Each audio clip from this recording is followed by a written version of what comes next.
listen to him. Do not listen to him. You represent the people downstream, and you want them swimming.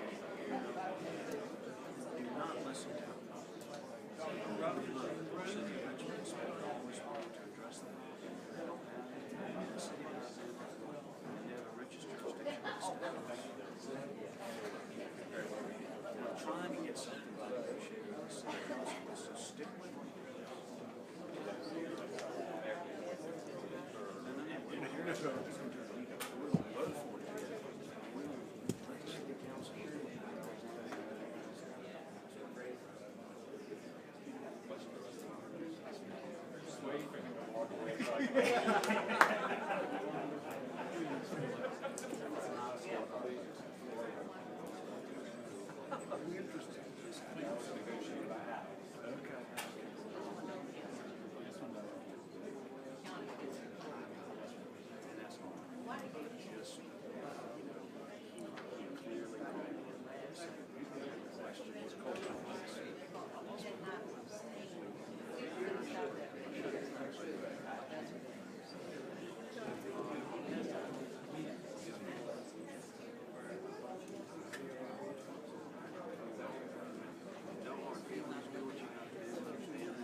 Anyway, except for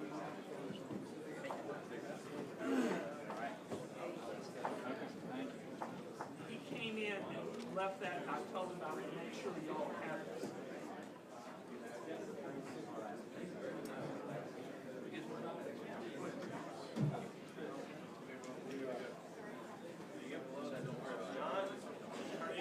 Well,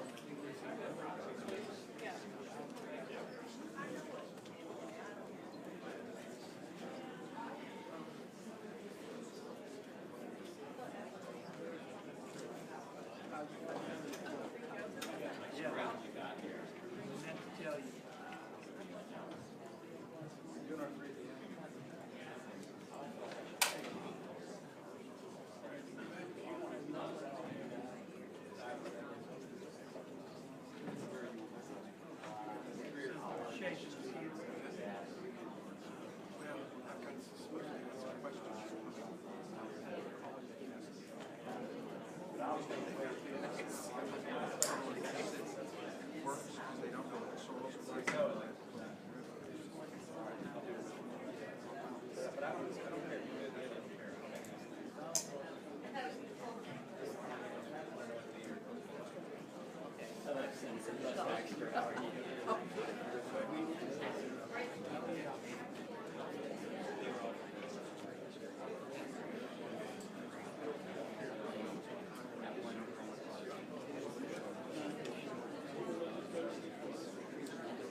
see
call this meeting to order. I think we've got enough people for a quorum. Can you call the roll, please? Senator Hanger? Senator Ruff? Here. Senator Obenshain? Here. Senator Peterson? Senator Marsden? Here. Senator Stanley? What? Senator Black? Here. Senator Evan? Senator Lewis? Here. Senator Chafin? Here. Senator Dance? Here. Senator Sugarline? Yes. Senator Stewart? Here. We have a quorum. Thank you. Just real quickly, in case anybody's waiting on these, Senator Dance's bill 980-something is going to go by for the day. Her request 984. Senator Cosgrove. Senate Bill 820 has been asked to go by for the day. I missed one. Actually, I have one as well.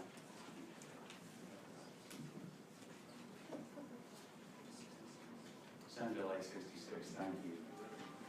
DGI needs to give us some attention. Okay, welcome to the first meeting for Senate Agriculture, Conservation, and Natural Resources. I appreciate everybody coming promptly. We don't have any pages to introduce or talk about, so if we could everybody just introduce themselves briefly, starting down with Senator Dance. Good afternoon. I am Rosalind Dance, and I am Senator for the 16th District representing Richmond, Petersburg, Hopewell, and the counties, parts of the counties of Prince George, Dinwiddie, and Chesterfield. Linwood Lewis, 6th Senate District, 2 counties on Virginia's Eastern Shore, half the city of Norfolk, part of Virginia Beach, and Matthews County. I'm Senator Dave Marsden from the 37th District, which is all Fairfax County, and I share with Senator DeSteff the distinction of having one of 2 single jurisdiction Senate seats. I'm Chad Peterson. I represent the 34th Senate District, Fairfax City, Town of Vienna, Central Western Fairfax County. I'm Frank Ruff. I represent the 15th Senate District, which is the major part of Southern Virginia. Richard Stewart, I represent the 28th District, which goes from Westmoreland County all the way up to Prince William. Aaron Hanger, the 24th Senatorial District, which is part of the Central Valley, adjacent to Senator Obenshain, and then over east of the mountains, Madison, Green, and Culpeper. Mark Obenshain, I represent the 26th Senate District. I have 3 of the top 5 ag-producing counties in Virginia. Senator Hanger has 1 more. I represent the part of the Shenandoah Valley. Senator Bill Stanley, I represent the 20th Senatorial District, which is Galax, Carroll County, Patrick County, Henry County, City of Martinsville, Franklin County, Pennsylvania County, City of Danville, Halifax, South Boston, and the great state of North Carolina. I'm Senator Dick Black. I represent the 13th Senate District, which has much of Loudoun County. I split it with Jennifer Wexton and Barbara Favola. But then I also have western Prince William County. And we do have some agriculture. We do a lot of wine growing in my district. I'm Ben Chafin, and I represent Senate District 38. Senate District 38 runs from Montgomery County to Kentucky, and it's the northern part of Virginia in that area. Dave Suderline, I represent Ronan County, the city of Salem, Montgomery County, Franklin County, Wythe County, Carroll County, Floyd, and Bedford counties. Thank you. So preliminarily, we do have quite a few bills on the docket. We got a short session, and what we did last year was we set a 5-minute limit on every bill. And it seemed to work well, and we seemed to get our work done, so we're going to do the same thing this year, subject to any objections. And I don't hear any, so we'll put 5 minutes on each side for each bill that we do, and everybody knows how much time they have in advance. So, Senator Wexton, I think you're up first. Thank you, You Mr. got Senate Bill 1079. I do. What your bill bid? Well, Mr. Chairman, if this bill looks familiar, it's because it passed out of this committee last year unanimously before encountering some problems down the hall. This bill would add to the entities who are authorized to request loans and grants from the Dam Safety, Flood Prevention, and Protection Assistance Funds, common interest communities. And that is because in my part of the world, we are faced with the issue of having a lot of the fourth level of government, homeowners associations, these communities that own these dams, and are finding that as a result of the new maximum daily rainfall loads that they have to engineer and construct these dams for, that they're gonna have to make some repairs and changes to them. Is there any money in that fund? There's no, well, all this would do is add them to the common interest communities to the list of those who can seek money out of that fund. There's not, this has no fiscal impact because it just, you know, they would still have to go through the process and receive those grants and loans. All right, anybody have any questions to Senator Weston on this? Mr. Chairman, Senator Ruff. you said there was no money in the fund for mapping thing? And is that the understanding we have?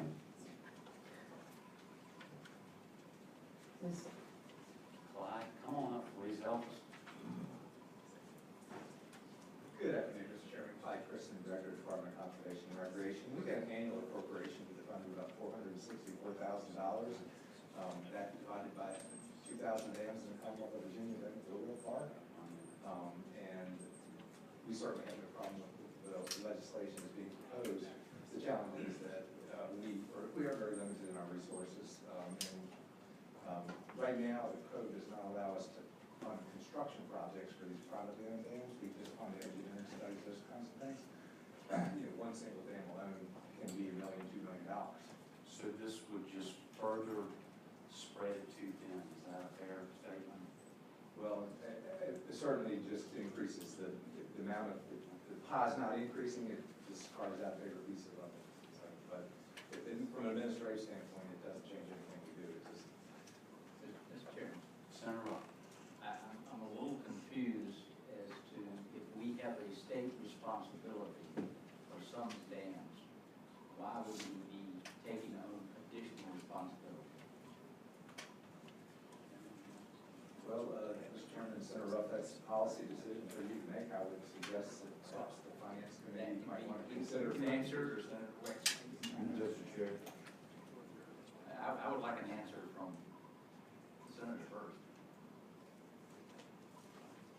Mr. Chairman, Senator Ruff, this was requested by my locality as a result of, because they are facing a situation where they don't have the ability to underwrite this project. But again, this particular legislation would not require that these grants actually be made or that they be made in a full amount. It just would allow those private entities to make those applications. Mr. Chairman, Senator Ruff. are you not giving them false confidence that something will happen when it can't happen? Mr. Chairman, Senator Ruff, I don't believe that it gives them false confidence. I mean, at some point, there may be more monies available in that fund that they could make an application for. Anyone else have any questions? Senator Peterson. Redirect. Isn't this discretionary to the directors, so they would have the discretion to choose which project, whether it was a local community or a locality? Yes, absolutely, it is discretionary. No further questions. Mr. Chairman? Yeah.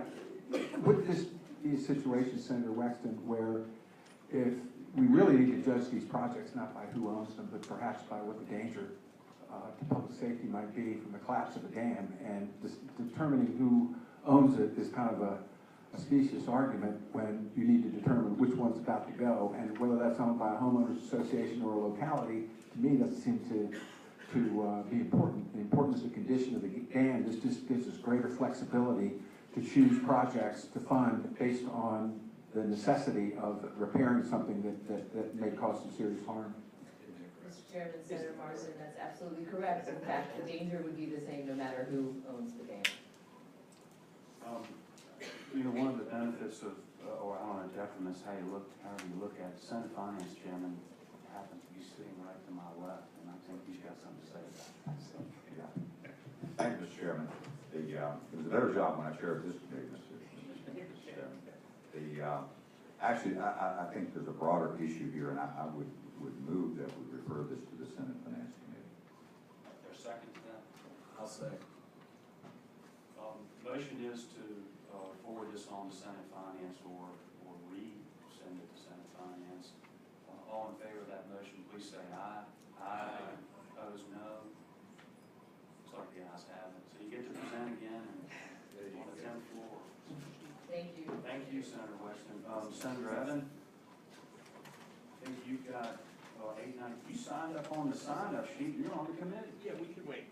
Okay. I think we need to. Yeah, that's not fair. Senator Dees is out there. Senator Dees, 1196. 1196, I ask you to look at that. Senator Newman has a bill. I've not spoken to him about it, but it's, let's see, it's Bill, I've got 1196, he's got 1097. Now, mine, I don't see Senator Newman, but you can fold mine into his if you want to send it out of here. I don't care. There's an amendment, I think, that has been requested for this, if you do choose to go forward with the bill. The bill I put in comes at the request of the Rockbridge County Board of Supervisors. They passed a resolution to designate James River in Rockbridge County as the scenic river. Now, the bill from Senator Newman, I think, covers both Rockbridge and Amherst County. And he probably has a resolution from the Rockbridge Board, or from the Amherst Board of Supervisors requesting the same thing. What's the pleasure? I don't want to deal with Senator Newman's bill if he's not here unless he's talked to somebody and suggested something. Mr. Chair, Senator Pierce. is it possible to go kayaking on this river? But the scenic, the James River is, of course, a navigable stream. So, yes, it's possible to kayak on the James River. Mr. Chairman? There is an amendment to the bill, To your bill. to my bill, and I think Would you like to present that amendment? that the amendment that just says, and I don't know that the amendment does anything to the bill. The amendment says, and I think staff has the language, that the amendment says that the Army Corps of Engineers can continue to operate the Lake Moomaw, which is in Bath and Allegheny counties, and controls the flow, I guess, of the water and the headwaters of the James, the Jackson River. That basically it? Yes. Is there a motion on that amendment? So moved. Motion and a second on the amendment. All in favor, please say aye. Aye. Opposed, no. The ayes have it. What's the pleasure on Senator Dees' bill? Move to report. Second. Motion and a second. All in favor of Senate Bill 1196, please say aye. Aye. Opposed, no. The ayes have it. No.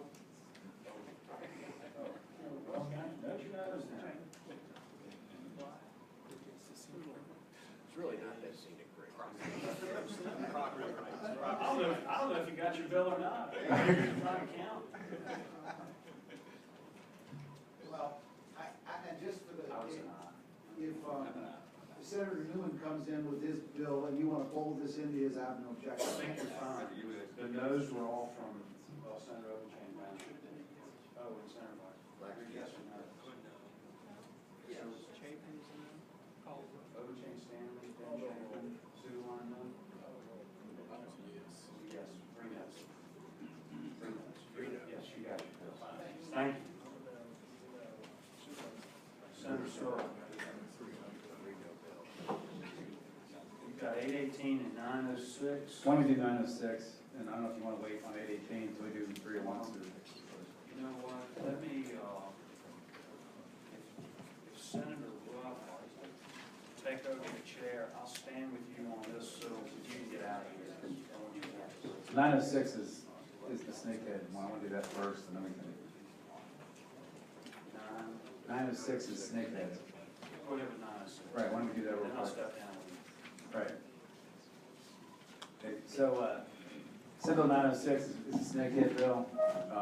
It's legislation that was requested by the Department of Game and Fisheries. For those of you that don't know, the 36th district is the home of the snakehead invasion. It all started there back in 2004. Nobody's really sure how they first got there, but that's where they were first found. They spread from Little Hunting Creek into Doe Creek, and then down, or Doe Creek to Little Hunting Creek, and then they started moving down the Potomac, and now they're in the Rappahannock.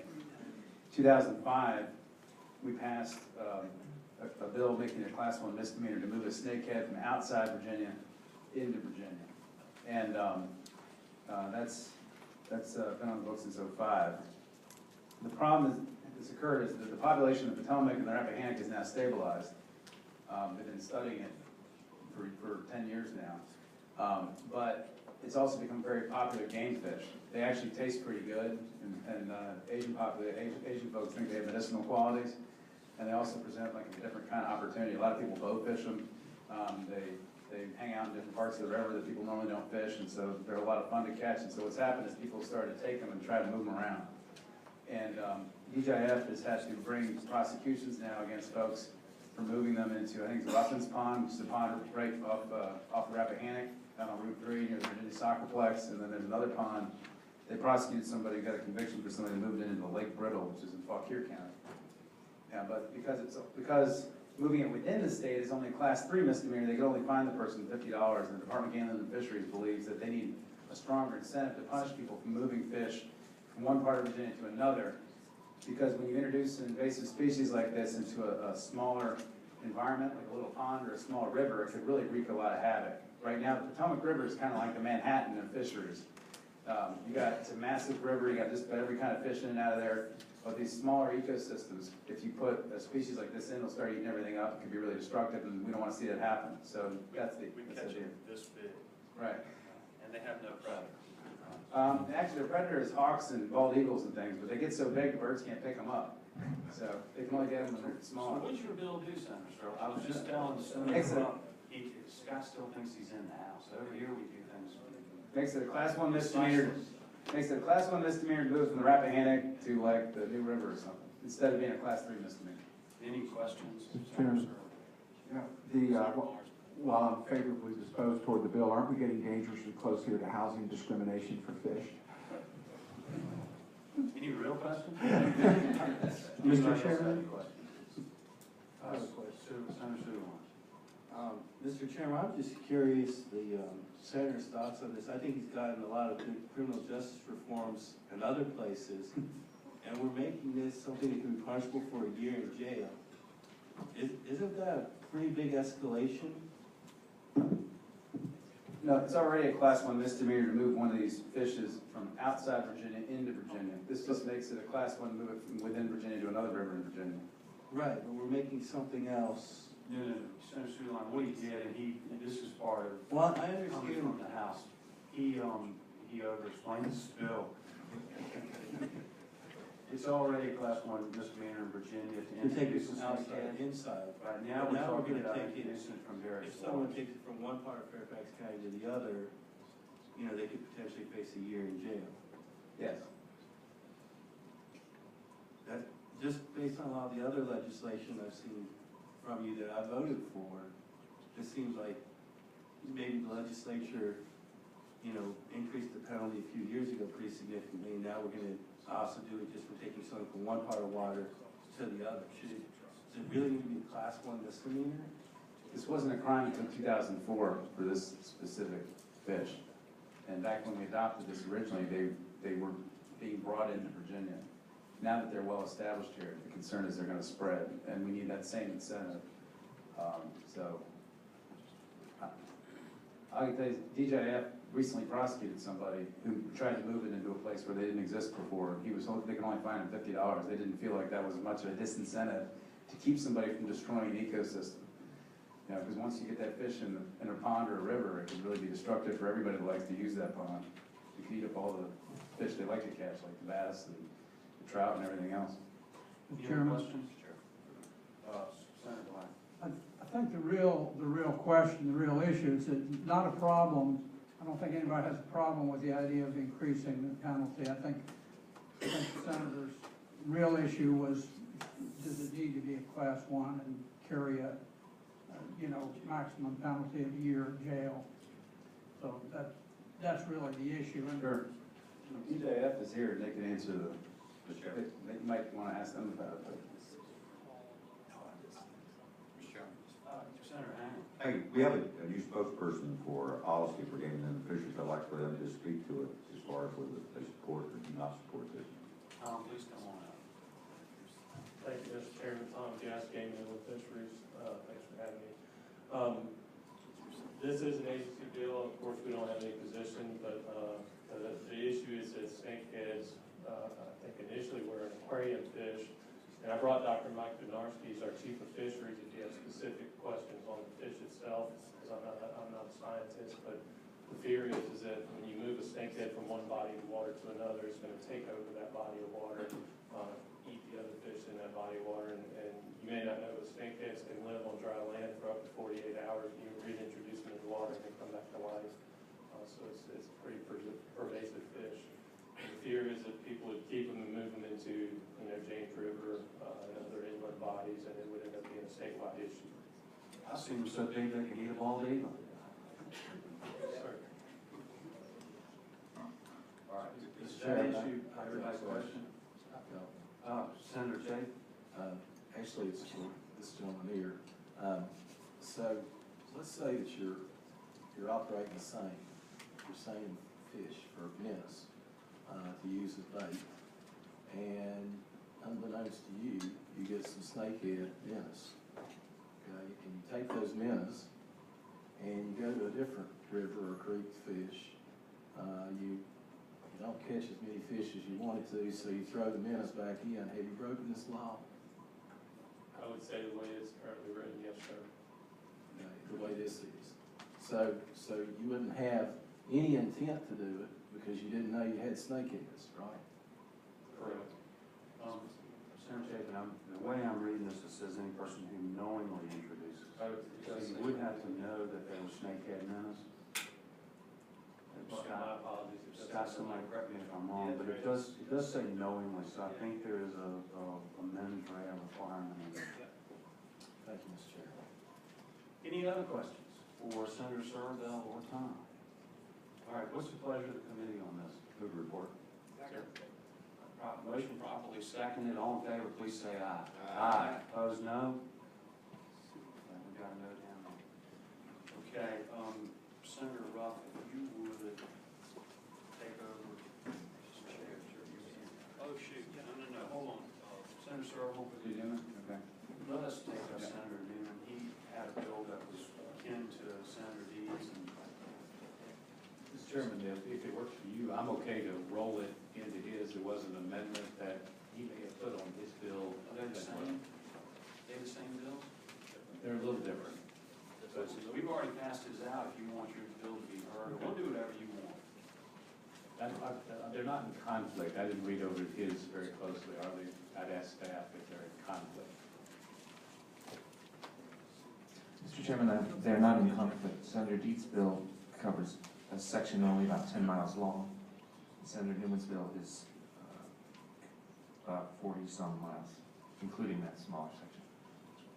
So it sounds like it wouldn't accomplish what you're setting out to do if you rolled it into his bill. Right. Yours is broader. Okay. Then I'm fine to pass mine, and we can work out those differences at a later time, but I did want to make sure that amendment was on our version. Can you report that amendment, Scott? Mr. Chairman, on Senate Bill 1097, after the last line of the bill, the amendment would add C. Nothing in this chapter shall be construed to prevent or restrict the United States Army Corps of Engineers from operating or modifying the operation of the Gathright Dam, I hope I pronounced that correctly, in accordance with its designated uses. Is there a motion on that amendment? Motion properly seconded. All in favor, say aye. Aye. Opposed, no. The ayes have it. Okay. And Mr. Chairman, if it's a pleasure of the committee to pass that one, if Senator Deeds and I are in any way in conflict, I'd be glad to work that out with his. Okay. Is there a motion on the bill? Move the report. Second. Got a motion and a second, I think. All in favor, please say aye. Aye. Opposed, no. The ayes have it. Thanks. Thank you, Senator. Thanks, Brian. Okay, Senator Ruff, if you would take over. Okay.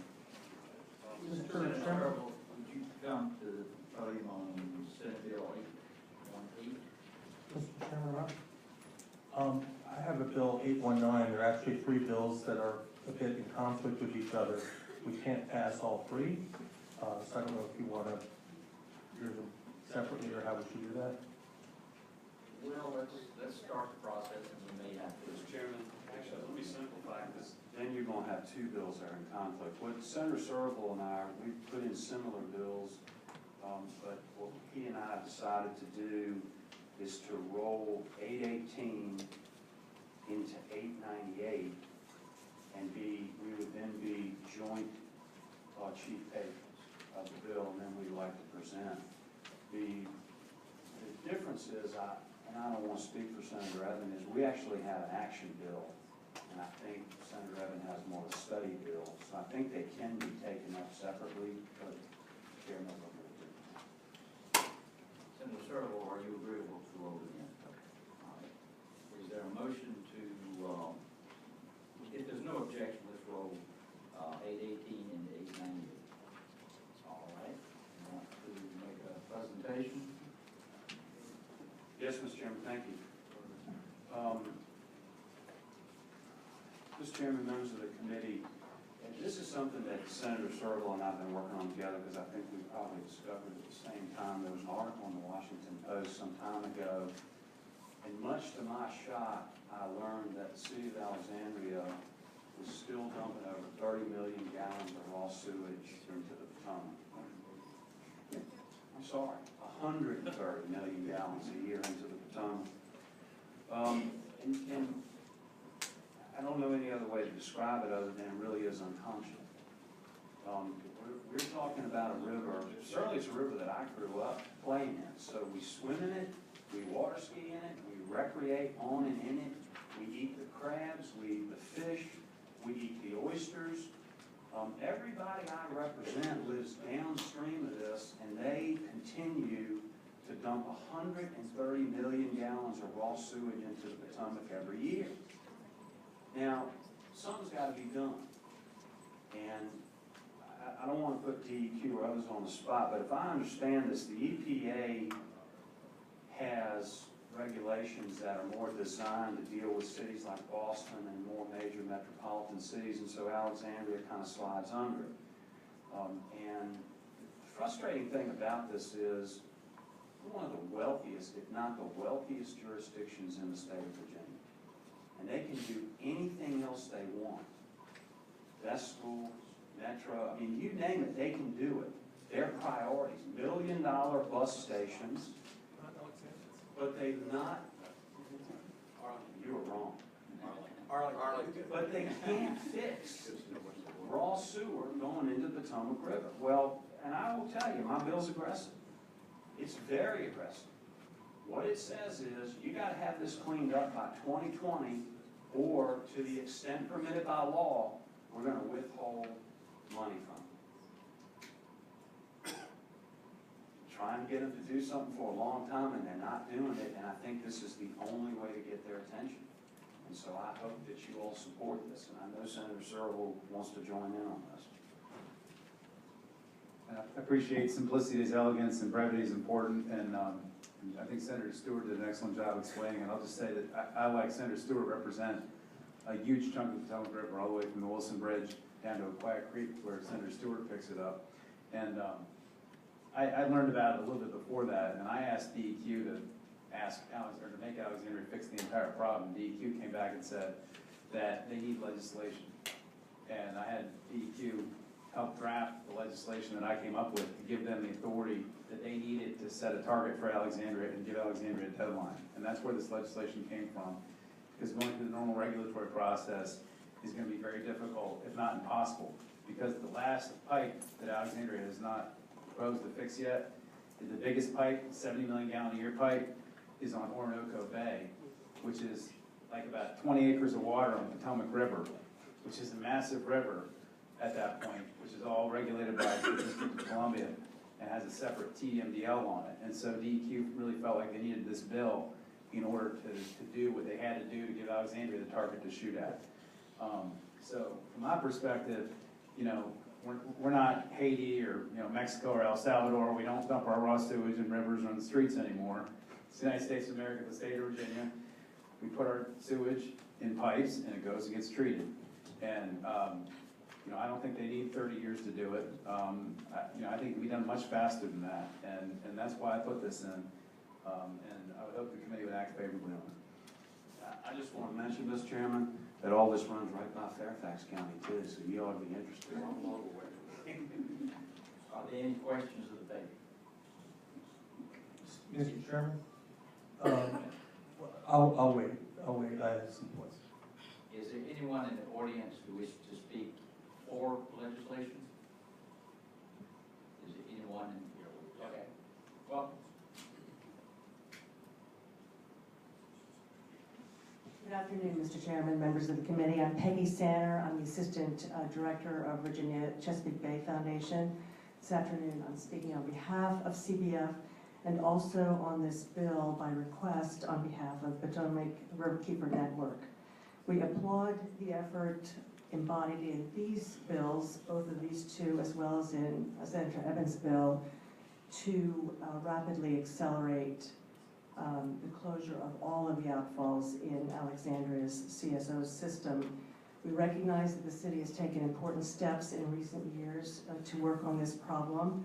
There's been an update to its long-term control plan, which would close 3 out of the 4 that are currently open. The 4th, as I understand it, is the largest. Some 50% of the raw sewage from the system comes from that outfall. We recognize that it's a challenging problem, but it is a problem that creates not only the risk of health hazards, but also it flies in the face of the water quality work that the Commonwealth has been engaged in for a long time. Accordingly, we think it should be prioritized by the city, and we support this bill. Thank you very much. Thank you. Is there anyone else who wishes to speak in support of the legislation? Is there anyone who wishes to speak in opposition to the legislation?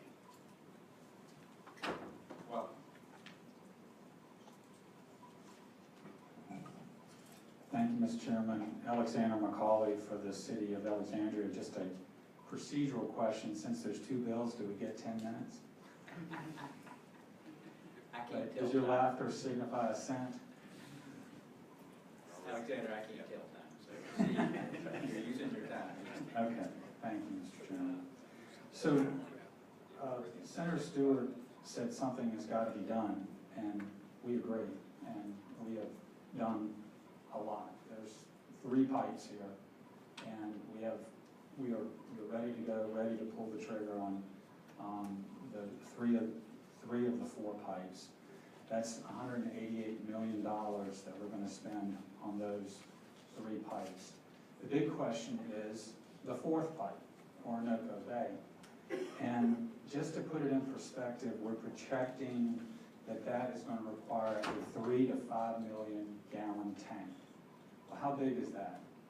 It's about the size of a basketball gymnasium, okay? A big cube.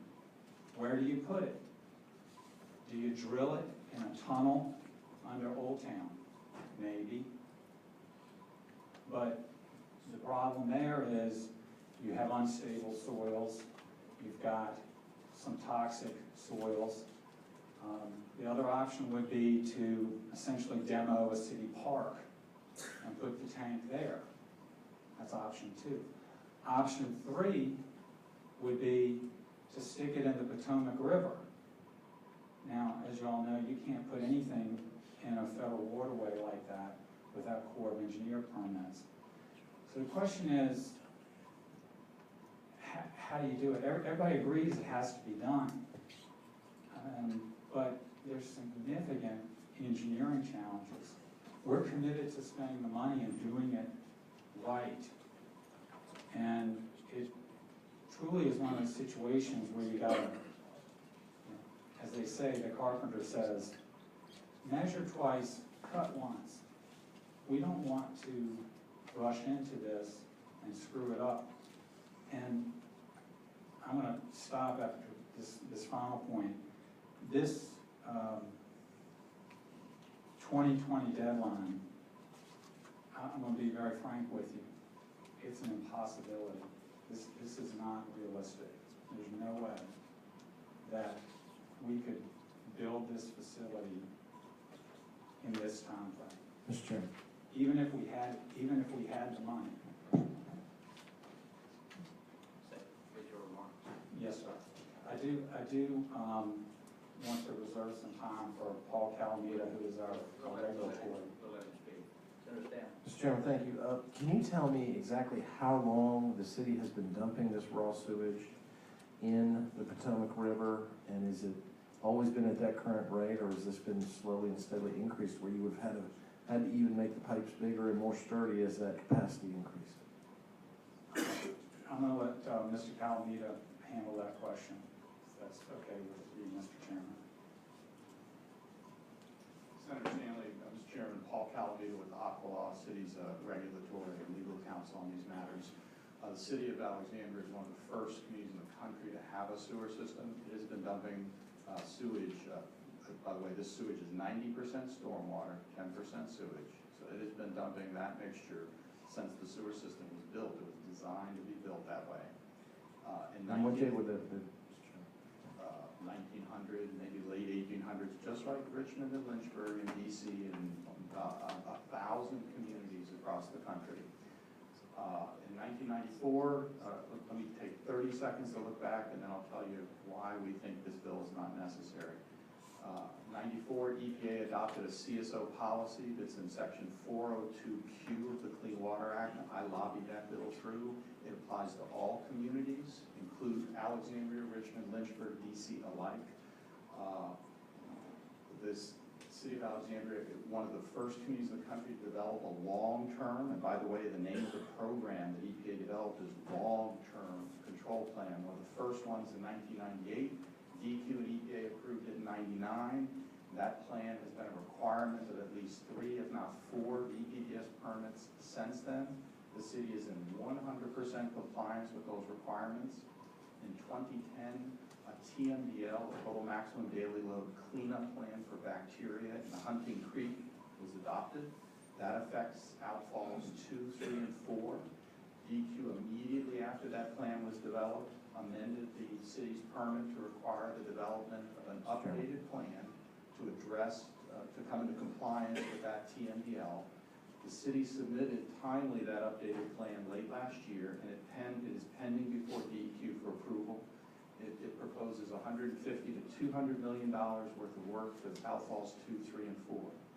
Because of the required public participation, there was also interest in outfall 001, the last remaining outfall. And even though there was no regulatory requirement at the time to do so, the city included in that plan, which is pending on Mr. Taylor's desk, a commitment to develop a plan to do the engineering and technical work and develop a plan and schedule, including the federally required public participation, and submit that to the DEQ in the next permitting cycle. That cycle starts in 2018. We cannot identify a fixed end date for dealing with outfall 001 until we go through the technical and engineering work and the required public participation to figure out what the project is. Once we do that, and again, we've made a legal commitment that Director Paylor, once he signs, will be included in our permits.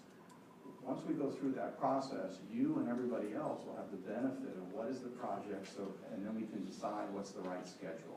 That'll be done in the next permitting process. If you don't like it, at that time, with the benefit of that information, you all can take up whatever schedule the committee is inclined to pass. But right now, as the bill is structured, we cannot, even if you gave us 100% of the money, legally, practically, and technically, we can't finish by the date in this bill. And as I stand here before you today, I have no idea what the program's going to be, what the permitting requirements are going to be, and when we could finish this bill. I'd be happy to answer any questions. Mr. Chairman. Senator Stan. So following up on my question, which was in there somewhere, the answer was in there somewhere. Still, under your analysis of 10% sewage, you're talking about 13 million gallons of raw human waste going into the Potomac River a year untreated. Is that right? That is correct. Thank you, Mr. Chairman. And that bacteria load equates, right now, today's bacteria load equates to 1% of the bacteria in the Potomac River. By our engineers' calculations, we are happy to share those with you. We don't like it. It is a problem that needs to be addressed, and the plan to do so is sitting on Director Paler's desk pursuant to our permitting requirements. We ask that you give that EPDS permitting process a chance to move forward and address this issue. Senator Peterson. Yeah, I have a question because we have a federal agency, the EPA, that has jurisdiction over all these issues. Where are they on this? Is there an investigation? Is there a court order? Is there a contempt hearing? I mean, where does the EPA stand on all this? It's an excellent question. EPA has sued or done consent decrees with communities across the country, including the District of Columbia. Richmond and Lynchburg are under administrative orders. Under the Commonwealth, Alexandria is not. Because we are 100% compliant with our permit, 2 years ago, EPA specifically sent us information requests about our CSO program, and they took no action. We are fully compliant. Director Paler's here. I think he can, I would expect him to make the same representation to you. And that's why EPA has left Alexandria alone. Notwithstanding that, the city council did put a commitment to deal with alcohol 001 in the plan that awaits DEQ approval. Mr. Chairman? Could we ask DEQ, David Taylor, I see is here, to assume the podium? Want to weigh in? Mr. Chairman, if I could have the liberty of 3 quick questions of Mr. Taylor. Yes. Okay, thank you. Well, let's let him speak first, and then ask questions. I have no position on the bill. Okay. I believe that there is nothing that was represented to you by Paul Calamita that I would take exception with. Would you respond to questions? Of course. Thank you. Thank you so much, Mr. Chairman. David, how are you? Has the city been in compliance with its DEQ issued discharge permit, both now and in the past? Have they been in compliance with that discharge permit? Relative to the CSO, yes. Okay. Does DEQ know what needs to be done? You know, what kind of a project needs to be selected to address the last CSO outfall of the 4 remaining ones that we're discussing here today? I think the answer is not yet, because an assessment needs to be done along the lines of what the testimony that you've already heard. And so some computer modeling and things like that need to be done, and then some construction plans need to be put together. Based on the suggestions made by Mr. McCauley as to what the potential solutions might be, do you know how long it would take to implement any of those solutions to this problem? That's outside of our expertise, and no, I don't know, because we don't know what the plan is. And even at that point, it would have some construction schedule things. We would have to get advice from the city, and then we would have to evaluate the reasonableness of that schedule based on what needed to be done. So until we know what needs to be done, it's difficult to set an end date on complete resolution of the problem. Thank you, Mr. Taylor, and that seems to be our issue here, Mr. Chairman, is determining what's a reasonable time frame to do what we know needs to be done. Mr. Chairman? Senator Evans. Could I ask Mr. Taylor a question? I have an analogy. I just want to get your assessment to tell me if I'm off base. If you were, and tell me if this is comparable, if you were building a house, but you didn't yet know what the solution was, how complicated it was to build that home, on what kind of soil, or how your discharge or whatever, and you were coming up with the plans, and you're the architect, could you put a deadline on when that house is finished without seeing the plans first? Or put a CSO, the same thing, knowing when it would be finished without seeing the plans? Well, I don't build houses, and if I'm the buyer, I probably would say sooner rather than later.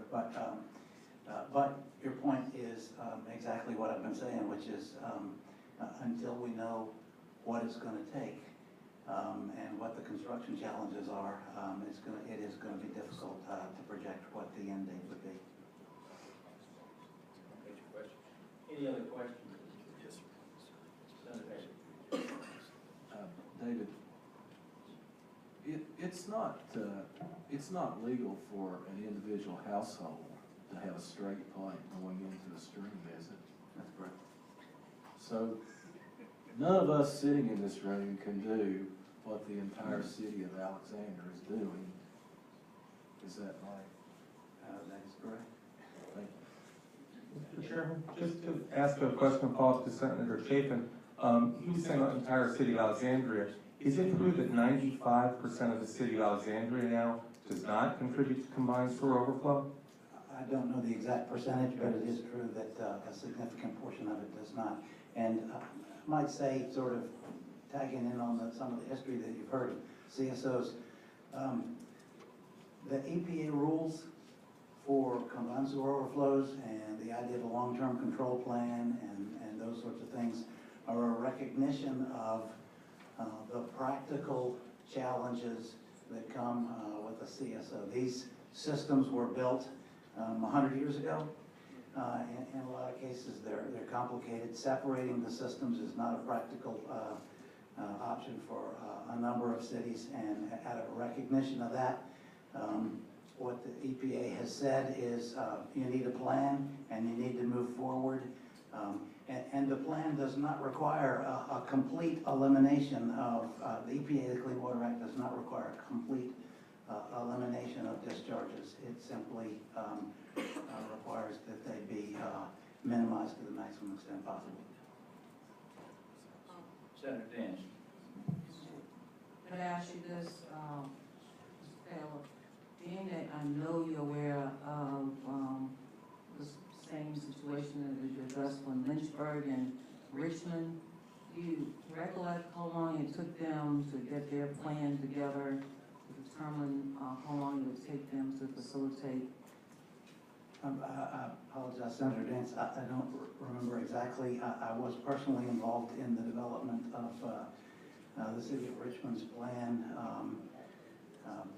back in the 80s, the middle 80s, and it seems to me that it was the development of the plan itself was a 3 or so year time frame. It laid out a whole lot of alternatives and resulted in the city and the state coming to an agreement on the plan in the form of an administrative order. I don't know precisely the time frames, and I was a little bit less involved with Lynchburg, so I'm not sure there. So it was about 3 years before the start? Certainly, at least in that time frame, yes. Thank you. Just one, I mean, Senator Dance, are you? Yeah, thank you. Could I ask the patients a question? Sure. You have the wall. I truly understand your sense of urgency and what you're doing, but I know that you're very astute people. So are you in any way looking at what the director said, that you could still put the sense of urgency on this locality that's dumping the raw sewage to make sure that the date that you've established, which is pretty quick, that it is realistic that they can accomplish it? Or can you look at structuring your field that you keep their feet to the fire, but in some way determine a better time frame to get it done? You know, like specify first and second stage.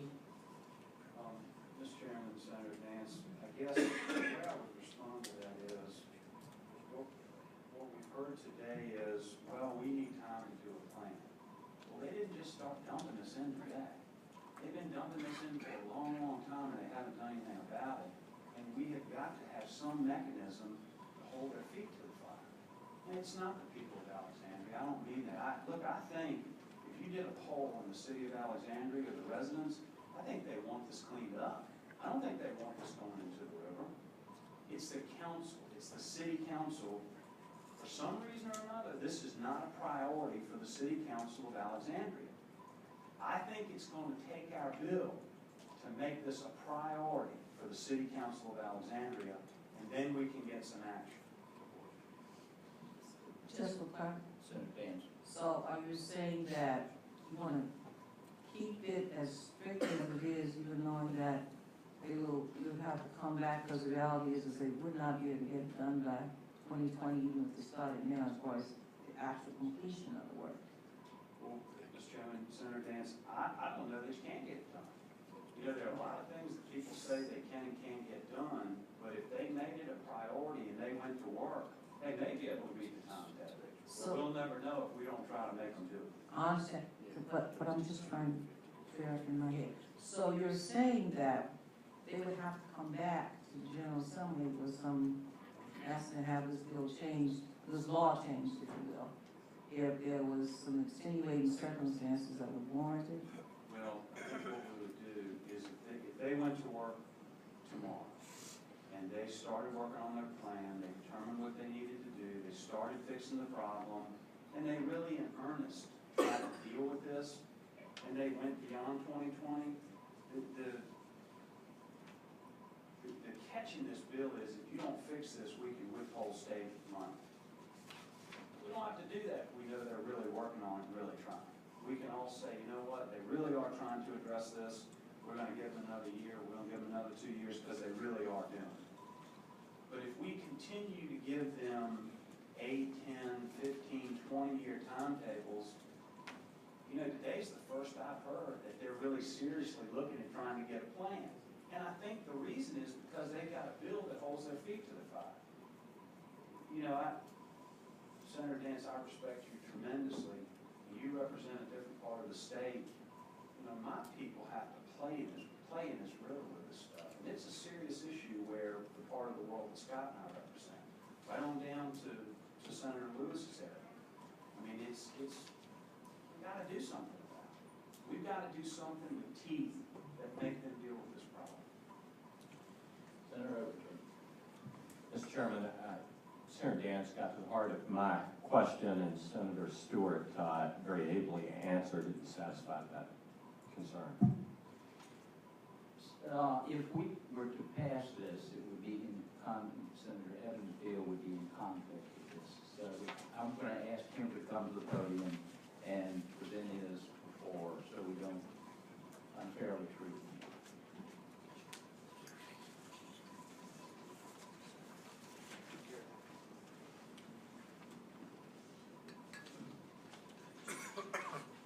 Thank you, Mr. Chairman. I share Senator Stewart and Senator Sturvell's spirit of wanting this problem to be dealt with as it needs to be dealt with in 800 to 1,000 other cities across the country.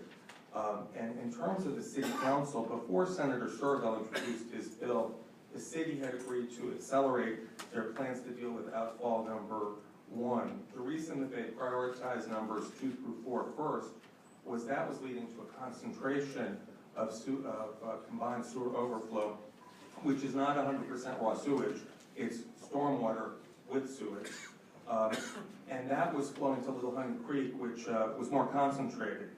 Now, my bill requires, I should say there's a line amendment to my bill first, if the clerk could just report that. Mr. Chairman, the line amendment for Senate Bill 819 on line 13 changed the year, the end of that line, from the year 2029 to the year 2023. So what that line amendment in this bill does is accelerate when the city is required to come up with their plan by the end of the next permitting cycle. And it's important to know that these assessments for what's submitted to DEQ entail complex engineering analysis and strategies to deal with the problem. Now, in terms of the teeth, rather than say... Let me stop you one Sure. minute. If you were making the motion to change January 1st, 2029 to January 1st, 2023. Yes, sir. Is there a second for that motion? Second. Robert moved and second. All in favor say aye. Aye. Opposed? Okay. Now, continue. Senator Sturvell and I met with the city almost at the same time, a few weeks apart after this article in the newspaper, and we share the concerns, I believe. Now, my bill will require the city to speed up its process from 20 years from where it has to be. It agreed to speed it up to 14 years, but it's 20 years before the assessment is required to be completed. And it's important to know that 95% of the city does have separated stormwater and sewage, and we have some unique challenges. We have buildings all over Old Town above the sewage, the sewers, and that means that lots and lots of streets could have to be torn up, or we can also use the redevelopment of Old Town. There's many new buildings on the waterfront being built where there will be separation and the opportunity for green infrastructure to allow for less stormwater to flow into to flow out on the river. But I believe that we must treat this seriously, deliberately, and intelligently.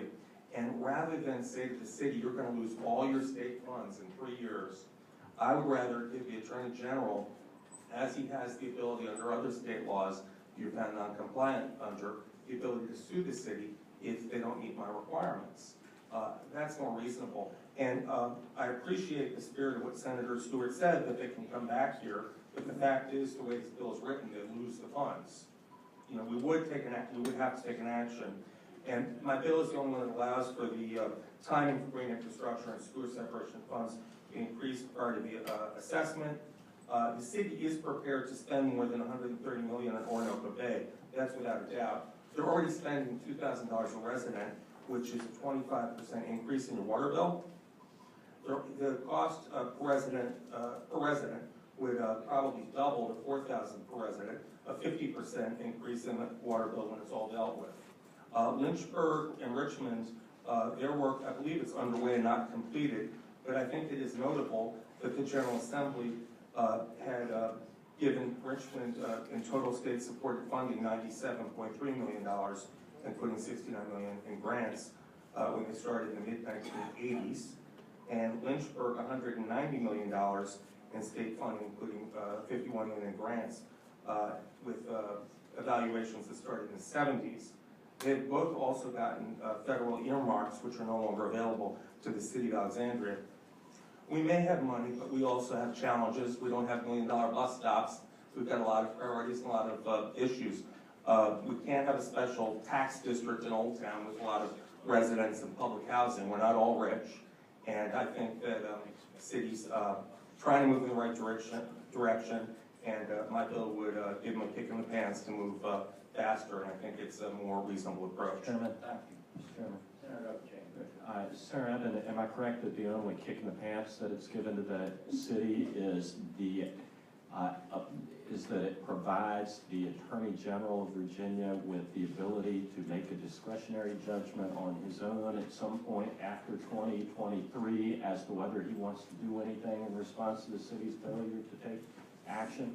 No, the Attorney General would only do that with DEQ's recommendation, would be my guess. And might not even do it then. DEQ would be the appropriate body, and to my knowledge, they do enforce what is required. I think taking away all city funding is draconian, and if they don't comply, I would think that would be a more appropriate time for the General Assembly to take what I would consider draconian actions. Mr. Chairman. Understanding. And now, Senator Evan, when we're talking about this now, you're proposing that this study, to get their act together, covers how many years? It would go to the end of the period that, which is 20, let me just see if it's 2020. Let me pull it up. It would be 2023 would be the date for the permit. That's with the amendment. And under the Stewart bill, I believe, gives 3 years to get the solution fixed. So that's saying you've got to get all your plans in order, all your assessments in order, and then possibly tear up the streets of Old Town or build a, whatever it was, a basketball size set tank under the Potomac. And it's also notable that Washington, D.C., which has been working on this for a long time, that they have got a lot of federal money, but what they're doing with it is building an enormous holding tank, which is a good solution. But even with their enormous holding tank, the amount of water that will still be emitted will be more than Alexandria's entire discharge today. And there are cities, it's not just big cities, it's small cities too that have these problems. Mr. Chairman.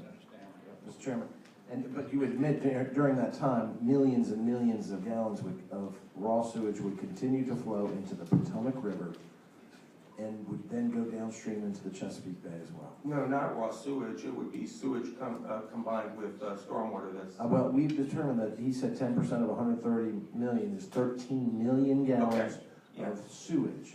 Sure, I'll So you admit that there would be millions of gallons of sewage while you're going through this study plan, still going into the Potomac and being deposited in the Chesapeake Bay, is that correct?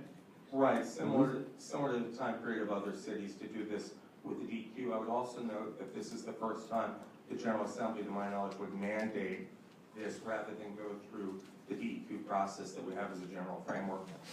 Mr. Chairman. So this is a compound question. Then one, I would anticipate that somewhere, someone is picking up the water downstream from the discharge area and using it as drinking water. And this is going into the Chesapeake Bay where we are paying millions of dollars to clean it up. So how is the city of Alexandria, which is obviously a polluter here, which is obviously contributing to taxpayer money and federal dollars, state dollars, cleaning up the Chesapeake Bay, what responsibility do they have to that and to the people that may be drinking that water downstream from them where this waste is going into? Well, they have a great responsibility, which is why they want to accelerate it some and why I want to accelerate it more. In terms of drinking water, I don't know how water is processed to filter it for drinking water. In terms of wastewater in general, maybe Mr. Taylor could answer that much better than me. I'm sure nobody wants to drink that kind of water. It's not going directly into your faucet. And I drink the same water from Alexandria. Thank you, Mr. Chairman. Yeah, I guess this is a question, Senator Evan, but it's really, I'm looking at these three bills, and with great deference to Senator Stewart, I see his as more the nuclear option, basically withhold states on you for Alexandria, maybe, Alex exit might be the new hashtag or something, but what's wrong with Senator Sturgill's bill? I mean, I hesitate to describe him as a moderate, I've known him too long, but it looks like the bill is actually a fairly reasonable thing. It might be too cautious in terms of the timeline, but all he says, he's instructing DEQ to take certain actions and then asking that the owner of the CSO outfall, that being Alexandria, come into compliance by 2027. Well, I guess the biggest problem with Senator Sturgill's bill is it's no longer before us. But in his bill as presented, I believe it says that, again, similar to Senator Stewart's bill, that you have to build the solution by a date certain rather than just do an assessment that has a plan. So, to use the same analogy, let's find out what we need to build, how we build it, how complex it is, whether we have to involve the Corps of Engineers or whether we can just do it by a date certain that's approved by DEQ. Let me ask a follow-up question. And if I'm not correct, doesn't the General Assembly meet every year? And don't we occasionally amend bills that we passed in previous years? If, say, for example, a timeline gets a little off track? I mean, sure. I mean, 3 years, 7 to 9 years is, I believe, what DEQ gave Alexandria to address outfalls. 2, 3, 4. I don't know if that was for the assessment or for the complete project. Is Mr. Miller able to answer that? Okay, so that was for the project, 7 to 9 years. So you can have if you want to have a nuclear option on this bill, you could amend it. But his says 3 years to do it when DEQ's given the other 7 to 9 years. So I just don't believe it's a realistic framework to be certain that we can address that. And I don't think we should put it on a bill without, if we think it can't, if we don't know if it can be enacted. Mr. Chairman, it seems, Senator Evans, that we have three issues here. One is how long it's going to take for us to come up with a solution that's viable. Secondly, how long it's going to take to construct that solution. And third, how much is it going to cost? And I get Senator Stewart's point that, if you're making progress and things seem to be going well, but it seems to me that would you agree that what we might need to do first here is let's give us a hard deadline on a solution. And at that point in time, we might be able to be ready to make a decision about the length of time it would take that solution to be done based on engineering reports. And it's really, unfortunately, Alexandria's a problem to come up with the lion's share of the money, given the fact the federal government is not likely to participate. But I think we need to sort of take this sequentially as opposed to glomming it all together and coming up with this kind of a deadline. And so I'm kind of uncomfortable until we kind of segment this thing a little bit and get our deadlines in order one at a time. Do you agree? I certainly do. Yes, I mean, you could put an arbitrary number and say the other ones took 7 to 9 years, so let's put 7 to 9 on top of the deadline I gave, but again, we don't know till we know. Thank you. I think that we have covered the realm of this, but out of respect for the audience, if there's anyone speaking in favor of Senator Evans' bill. Final point, the Chesapeake Bay Foundation, I believe she's representative said that they support all three concepts that just accelerate whichever way the committee goes. Okay, thank you. Is anyone who wishes to speak in opposition? Is there anyone who wants to make a motion? Mr. Chairman, I move that we report Senator Stewart and Senator Survelt's bill. Are they, which text is that? Senator Stewart's text.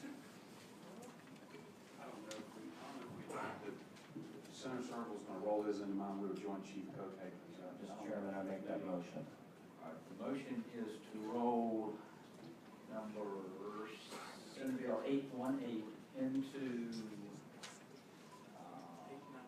898. And amendment as amended.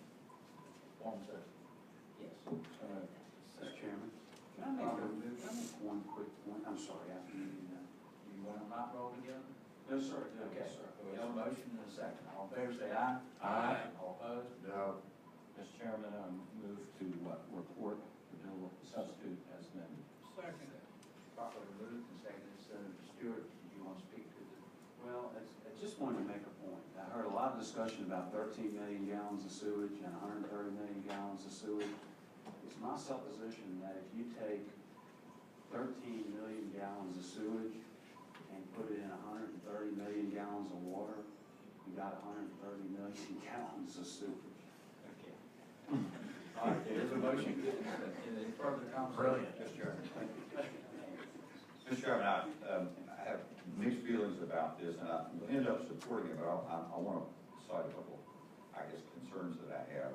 Certainly, I think that the intent, I think all three patrons is well placed, that we have to do something, and we're, obviously there's an issue that I've been around for quite some time now as I've worked with the Chesapeake Bay Commission and other efforts where we focused on combined sewer overflow, where we had to put up additional funds for Richmond and Lynchburg that have been struggling with this. Also, going back at least 12 years, met with the folks at Blue Plains and the officials who are dealing with the major stormwater issues in the district. And I would suggest that the Washington Post was kind of asleep at the wheel, because Alexandria is minuscule compared to what's been coming out of Washington, D.C. Now, they're spending billions to fix that. And the problem that I have, I think this is we need to address it head on, so I'm going to support it just so that the debate will continue through the process. I think the timelines are aggressive, and so I'll leave it at that. Okay, have a motion and a second to pass the substitute that is Senator Stewart's original bill. Mr. Chair, Senator Peterson. I just want to speak very briefly. I support this concept, and I support what Senator Stewart and Sherrill are doing, but if you read lines 20 through 24, it basically puts the governor in a position of withholding funding to a jurisdiction in the Commonwealth. I've never seen that done before. So I think that's a little bit much, so I'm going to vote no. Ready for vote? All in favor, say aye. Aye. All opposed? No. All roll. Senator Hager? Aye. Senator Ruff? Aye. Senator Obajane? Aye. Senator Peterson? No. Senator Marsden? Reluctant, no. Senator Stanley? Aye. Senator Black? Aye. Senator Eben? No. Senator Lewis? Aye. Senator Chafin? Aye. Senator Dance? Aye. Senator Suderline? Yes. Senator Stewart? Aye.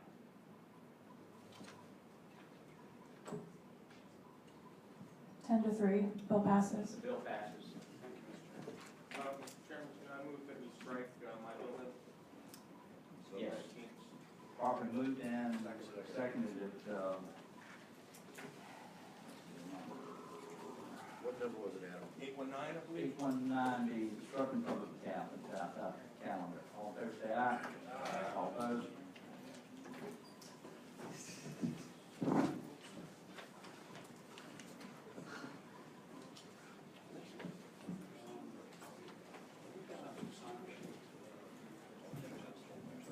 Looks like Senator DeStefs. Senator DeStefs, you got Senate Bill 899? Yes, sir, I do. Mr. Chair, members of the committee, Senate Bill 899 is a pretty simple bill.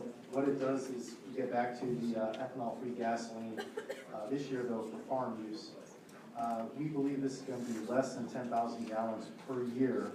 And a quick backstory on this is a lot of our farmers in Virginia Beach actually load up their tanks, drive to North Carolina, get ethanol-free gas, then bring it back to Virginia Beach for farm use. And we believe that it's time we change that. We're not talking a lot of fuel, and we are talking about something that, with ethanol, the breakdown of ethanol in a 3-month period, really causing damage to equipment. That's Senate Bill 899. Senator DeStefs, I do have a quick question about this. You can already get non-ethanol gas in certain places, correct? Not in Virginia Beach. Not in your part. Okay. Not in our part. You can only get it at marinas, and that's only for use in boats. Why do you restrict this to use in farm use vehicles? Well, because the farmers that I represent have come to me and said, hey, we're having a major problem, and it's taking us a half a day to load up our tanks in the back of the truck, drive to North Carolina, get ethanol-free gas, and then bringing it back, load it back up on the stands, and it's kind of ridiculous. So I had a couple of our fuel providers look at what they think would be the amount of fuel we're talking about, and they were referring to something like less than 10,000 gallons per year. And frankly, I'd rather have the taxes come to Virginia than North Carolina when it's being used in Virginia vehicles. And again, this is farm use only, just like we have farm use diesel, this would be the same thing. Okay, does anybody have any questions of Senator Just DeStefs? a quick question. Senator Roth. I have a question. There are two service stations within a mile of each other that are currently selling non-ethanol fuel. Are they breaking the law? No, sir, they're not. In Virginia Beach, which is an RFG area, just like Northern Virginia is an RFG area, they are not allowed to sell ethanol-free gas without an exception. And how far out, Mr. Chairman, how far out does that extend? I'll be honest with you, I know Virginia Beach specifically. I don't know how far out in Hampton Roads, but I can tell you that the farmers in Virginia Beach can, drive 20 minutes south into North Carolina or 10 minutes south into North Carolina and get ethanol-free gas and then bring it back home. It just, to me, it just makes no sense. And that's what they're doing. Mr. Chairman, if that is a federal designated area, can we override that? Actually, we can request the EPA do it just like we did for marinas, and Virginia Beach specifically is a opt-in. So they do this voluntarily, so under the federal program. So what happens is just like we did for marinas, they'll apply, they'll send a letter to the EPA, it'll take a couple of months, we'll get a letter back saying, move forward with the process. And on the marinas, we actually have the whole thing where they're putting together a plan that we'll present to DEQ and work with DEQ to implement that. So, Senator, you're not mandating anybody to carry this, or you're seeking an exemption from the EPA? Absolutely, we're not mandating anything. We have our local fuel providers are more than happy and willing to do this because they're already providing it to other filling stations outside of the RFG area. They want to just carry it for the farmers in Virginia Beach as well and deliver it to the farms in Virginia Beach. Anyone else? Senator Martin? I may have missed it, but what is the advantage of ethanol-free gasoline in terms of farm equipment? Well, it's the same with boats. Ethanol, the ethanol and the gas over extended periods of 3 months will break down, and then you'll have issues where it breaks down fuel pumps, the coatings in the fuel pumps. Same with antique cars, same with a lot of farm equipment, if it sits there, so if you've got a gas-powered combine and it sits over the winter, when you come back, you're draining out anywhere from 4 to 25 gallons of water. You're replacing fuel pumps, you're replacing fuel filters, it's just ridiculous. And it's an expense that we shouldn't be pushing on our farmers, just like an expense we shouldn't be pushing on our boat owners. And Mr. Chairman, just one quick follow-up. Martin. But for most vehicles, modern vehicles and what have you, that's not the case. The ethanol does not cause that problem in modern vehicles. In modern vehicles, it does not provide a problem, but we're truly talking here farm use only. Antique cars, if you get your car out only in the summertime and you put it up in the winter, then you're gonna have a problem as well. However, I'm not addressing that today. Today, I'm just addressing farm use only. And, you know, frankly, our farmers need all the help they can get. All right. Is there anybody who'd like to speak for this? Anyone who'd like to speak against it? Come on up.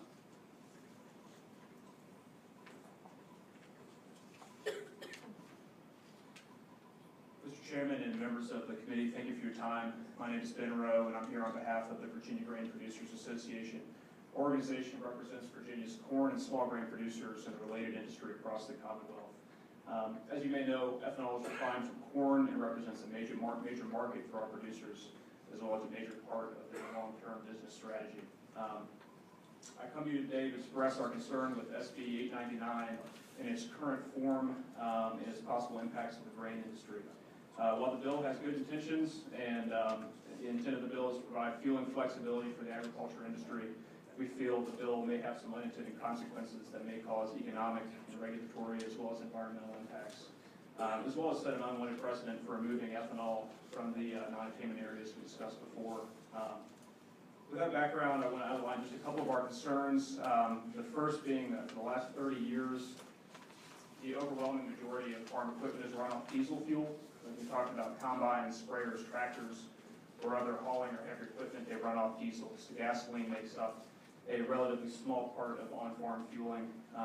With this in mind, we're a little leery about what the overall need would be for this fuel. Secondly, establishing a waiver in a non-attainment area establishes, in our opinion, a dangerous precedent of removing ethanol from the fuel, especially from an area that voluntarily entered into this agreement under the Clean Air Act. That being said, we have concerns with the bill, both in its intention and unwanted consequences it may create. We've been working with Senator DeSteffe to create language that would work for all parties, and hope to have the opportunity to work with them in the future, be a language that would work for everyone, as well as our producers. Mr. Chairman. Does that mean you all want to try to work through this, or are you comfortable with the bill the way it is? Let's push forward and we'll work with it on way through. You want to carry by, you want to have the bill heard? I'd rather push it through today. Senator Glass. Mr. Chairman, I just have one question. You mentioned that most of the farm equipment is diesel. I'm sure that's correct, but why does that have any relevance at all? I mean, we're talking about gasoline. These guys would not be loading up tanks and driving to North Carolina to pick up gasoline for a diesel. Yes, sir. So the way this bill is currently written, it's for farm motor vehicles, which would, large engine vehicles, so things like sprayers, combines, trucks, farm use trucks, and not the smaller equipment that runs off of gasoline. So our concern is that with most farmers running their vehicles off diesel fuel, sort of what is the need for this bill at this time?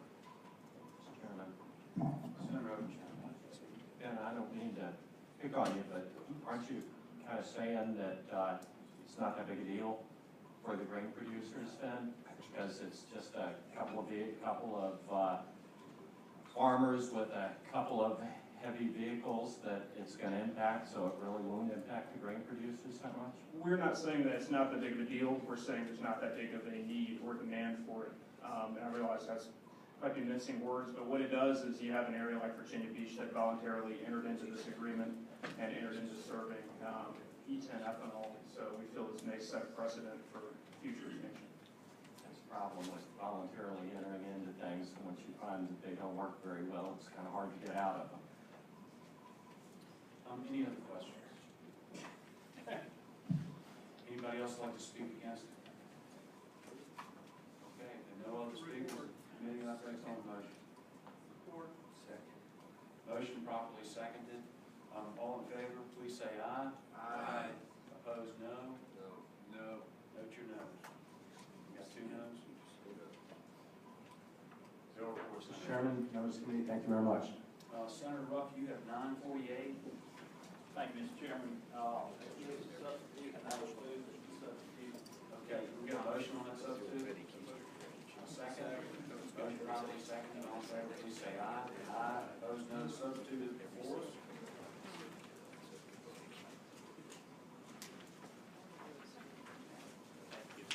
Thank you, Mr. Chairman. In all of our commodities in Virginia, we have boards that ask for and receive funding through a tax or through an assessment that they put up themselves. Last year we increased the amount, I think, with the sweet potato board and the peanut board one year, one right after the other.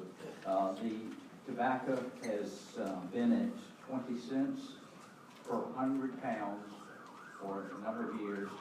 And this is a request to buy the boards that are made up of growers of tobacco. Would like that to increase to 40 cents per 100 pounds. That would still put us below what North Carolina is, which is, I believe, 50 cents per pound. Robert Mills, who is on that board and is from Pennsylvania County, would like to speak to you if you would like. Yes, sir. Please come up.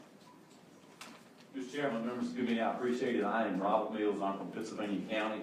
I'm a flue-cured and fire-cured tobacco grower, and I represent as Vice Chairman of the Farm Bureau Flue-Cured Advisory Committee, and I'm also on the newly reorganized Virginia Tobacco Growers Association, and I am representing them here today as well. Over the last year, we had thought about introducing this last year, but we wanted to make sure that we were supporting what our growers wanted. So we've taken the last 12 months to address our growers, whether it was through the committee meetings or through the Tobacco Growers Association or through community meetings, to see what the feelings was of the tobacco growers, because this is a self-assessment. And what we're coming to you today is we're asking you for permission for us to charge ourselves more. So if we could do it ourselves, we would, but we have to go through y'all to do that. And when we look at North Carolina at 45 cents, Georgia at 50 cents, South Carolina at 50 cents, and Florida actually pays into Georgia because they don't have one, but they pay into Georgia 50 cents as well. We have not had an increase since 1990, and when we look at the amount of volume of tobacco that is being grown in Virginia has gone down. That means the amount of monies in the tobacco board has gone down over that period of time. We are, the monies for the tobacco board is distributed through promotion, research, and education. And you say, what do we need? This is my manual that I go by every year. It's published with the dollars that are collected from that. It's the Flue-Cured Production Guide. And as you know, tobacco goes under much more scrutiny than any other crop that's grown in Virginia, but it's still a very, very important commodity with over $3.2 billion in state and federal taxes received from the 47 million pounds that's produced here in Virginia. This production guide keeps me in line with Department of Labor regulations, GAP regulations, as well as changes in varieties and cropping methods. Also, it offers an opportunity for us to participate in the Tobacco Associates, which goes overseas to help market Virginia flue-cured tobacco, which is known as the best tobacco in the world. So I'm here today asking this committee to be in favor of this bill because it's what the tobacco growers want here in the Commonwealth of Virginia. Thank you very much. I think you're in good shape, Senator Ruff. Anybody have any questions or issues with this? Is there a second? Second. Motion properly second. All in favor, please say aye. Aye. Opposed, no. Ayes have it. Thank you. Yes, sir. Senator Hanger.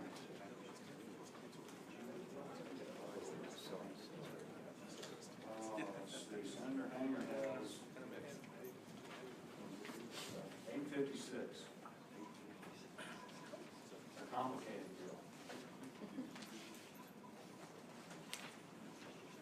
Thank you, Mr. Chairman. Normally, cat and dog bills do become complicated when they think they won't be complicated. We're hoping this one will be simple.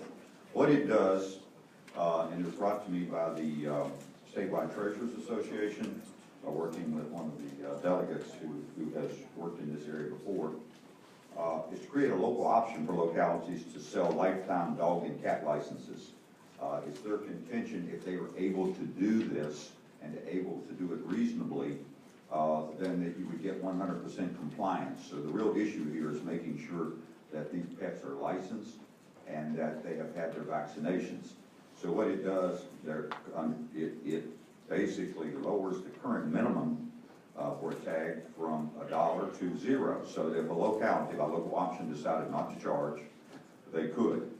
And that is the intent of the law, and that is being proposed, and I think it makes good sense. Just gives them the ability to do it if they want to. That's correct, that's correct. Anybody have any questions of Senator Hanger? Mr. Chairman.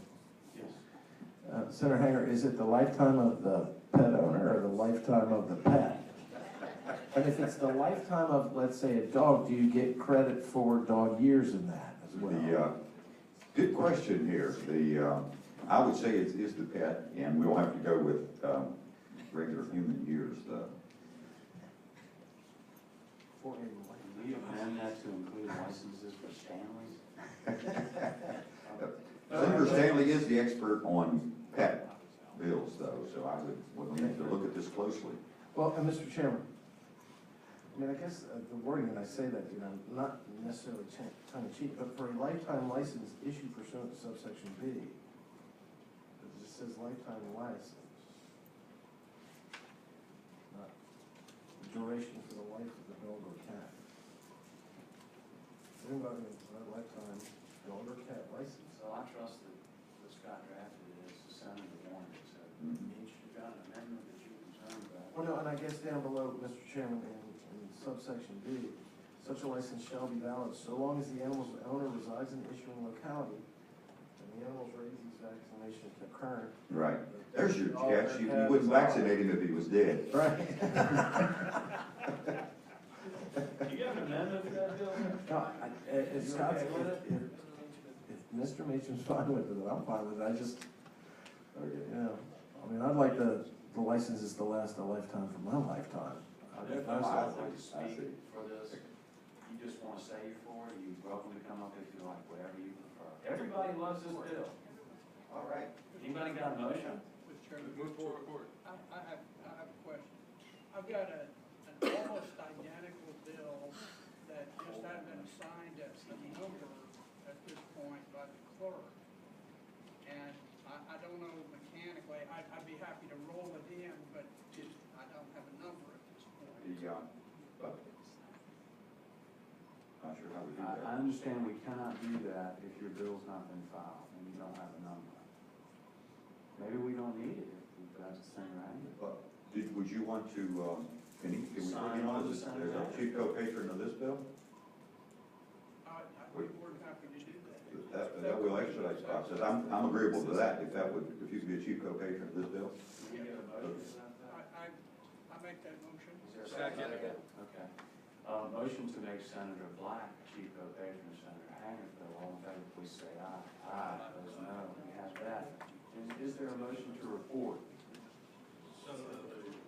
Motion properly second. All in favor, please say aye. Aye. Aye. Opposed, no. Ayes have it. Thank you, Chairman. Senator Hanger. All right, Senator Stanley, I think you got some. Do you have anything?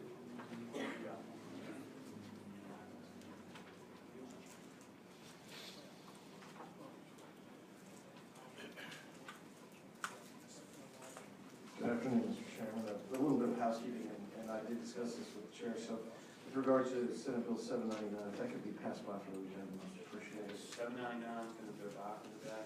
And also, Mr. Chairman, if Senate Bill 801 can go by till next week as well. 801 by for the day. That's good for all. So far, super. And then, Mr. Chairman, members of the committee, what we'll consider if it pleases the committee is Senate Bill 852. Okay, 852.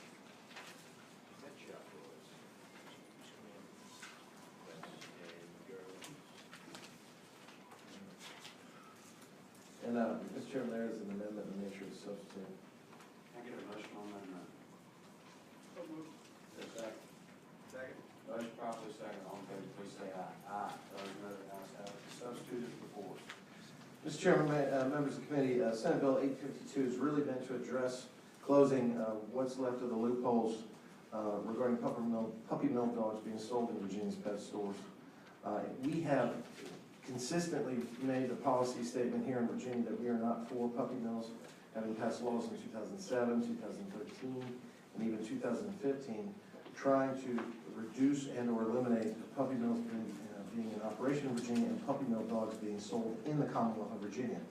Senate Bill 852 basically does two things. One, it updates state law to comply with changes made to the United States Department of Agriculture, because USDA no longer issues indirect violations when inspecting large-scale dog breeders. This bill changes the reference to direct and indirect violations to simply violations, so that we are clear that a breeder with 3 violations in the previous 2 years cannot sell pets to Virginia pet stores. And more importantly, Mr. Chairman, members of the committee, this closes a loophole that is existing right now that's permitted Virginia pet stores to acquire puppies from those large-scale breeders in violation of the Animal Welfare Act if they use a middleman or a broker. So this bill says that pet stores can't sell puppies obtained directly or indirectly from a puppy mill. So right now we have a prohibition for direct sales. This just creates that, eliminates that middleman from then flouting the law, going around the law's purpose and intent. So SB 852 finally makes sure that any broker must be licensed by the United States Department of Agriculture, and that's already, Mr. Chairman, a federal requirement anyway. So that is the bill before you, Mr. Chairman. Any questions, Senator Stan? Anybody like to speak for it? Please come up if you like. Or you can just wave and say, I love this bill, whatever you like. Mr. Chairman, I'm Matt Gray, the Virginia State Director for the Humane Society of the United States. We're for this bill. We think it's just a bit of housekeeping that we've discovered after keeping track of the success or lack thereof of Senator Stanley's 2015 bill on the same subject. Please come up. Yes, thank you. My name is Deborah Griggs, and I'm with the Virginia Federation of Humane Society. We work very closely with HSUS on this bill. We did a study over the last year in pet stores to verify that there was truly a need for this bill, and we would be grateful if you would pass it. Thank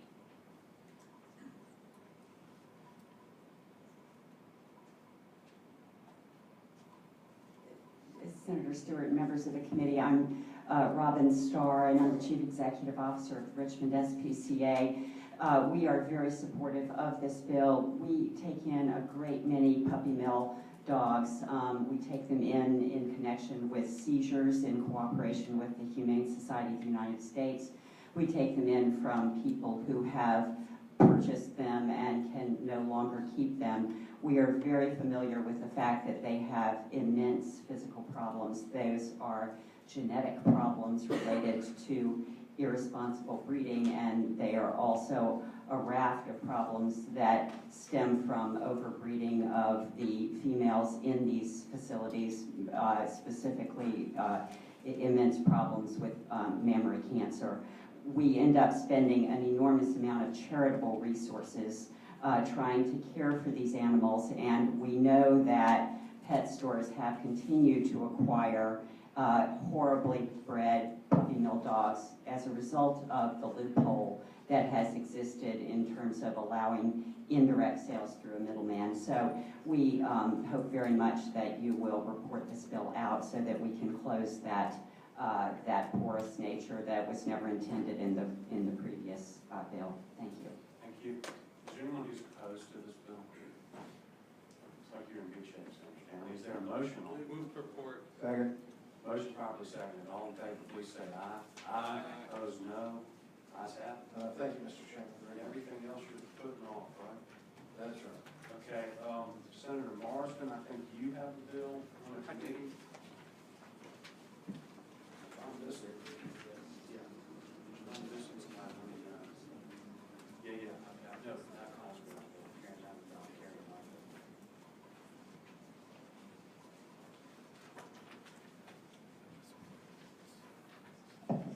Thank you, Mr. Chairman. Senate Bill 1030. Senate Bill 1030. Thank you. This proposed legislation seeks to incentivize timely license renewal and reduce the time that the VDAX staff spends on attempting to collect fees by establishing a late fee for nurserymen and nursery stock dealers' license renewals. The bill also creates a 30-day grace period, which doesn't exist at this point, for late payments before the proposed late fee is due. This bill establishes a late fee of $50 for nurserymen who do not pay the required licensure fee within the 30 days following the annual due date of December 31st. The bill also establishes a late fee of $15 for nursery stock dealers who do not pay the required licensure fee within the 30 days following the annual due date of December 31st. Of the approximately 2,300 nurseries and nursery stock dealers in Virginia, 17% of nurseries and 2.2% of nursery stock dealers do not pay the licensure fees required by March 1st. It is often June or July by the time all licensure fees are finally paid. As a result, VDAC staff spends many hours each year trying to renew these licenses and collect the associated fees. Currently, the law does not provide a grace period for license renewal. A nurseryman or nursery stock dealer who operates after December 31st without renewing his license is subject to the agency placing a stop sale on his nursery stock or pursuing a Class 1 misdemeanor charge, which is something that I certainly wouldn't want to see as an option, but that's what the law currently allows. The annual fee for a nurseryman is $75, and the annual inspection fee for each nursery is $1.50 for each acre over 50 acres of nursery stock. The annual fee for a nursery stock dealer is $25. This bill has no anticipated expenditure impact, although it may have some de minimis increase in revenue collection, but that's not the point of the bill. The real point here is to give them the time to pay to renew their license.